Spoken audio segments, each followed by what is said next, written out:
So I just finished reading The Hands-Off Manager by Steve Chandler and Duane Black. Now, this book is kind of funny that I read this after I made that video like 2 days ago saying there's two sides to every coin and you could go with one extreme or the other, or you can stay right in the middle even. And this book happened to be about being right in the middle, being neutral. And they talk about how being neutral is the best position to be in when you're, say, negotiating a deal. You want to be able to not really care either way. Like, you want to do the deal, but if you don't, that's okay. You want to be able to walk away if you don't get what you want, and that puts you in the best position for success. They say the same thing about women, basically. Very briefly, they say the guy in high school who didn't really care either way was the guy that the women wanted rather than the guy that wanted the women, or the guy who didn't. It's the guy who's kind of like a little, but like moving in that direction, but not really showing how much he wants it. Same with negotiation. So that was like the major point for the beginning of the book, and then it kind of evolved into this book on how to mentor your employees rather than fire them.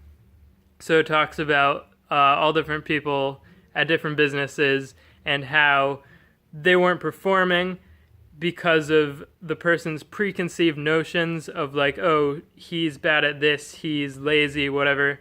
And then when a new manager switches within that same company, they take over that same team. If they don't have those same preconceived notions of that person's lazy, they come in thinking, okay, what are you good at? Put you in the position to do your best work, do whatever you are best at, and at the same time mentor them and kind of teach them eventually how to work really well without you.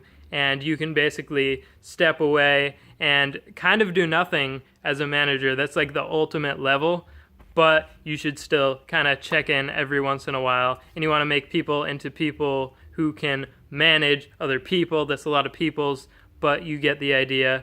You want to kind of build this pyramid where everyone's helping each other. You start with just the people, yourself, by making yourself neutral rather than overly positive. Because if you're going over to someone negative and you're trying to turn them positive, you have to first bring them to neutral before you can get them to see your point of view, because people are naturally kind of egotistical and try to defend themselves even when you don't mean to attack them in the strict sense of the word or anything like that. Emotionally, whatever.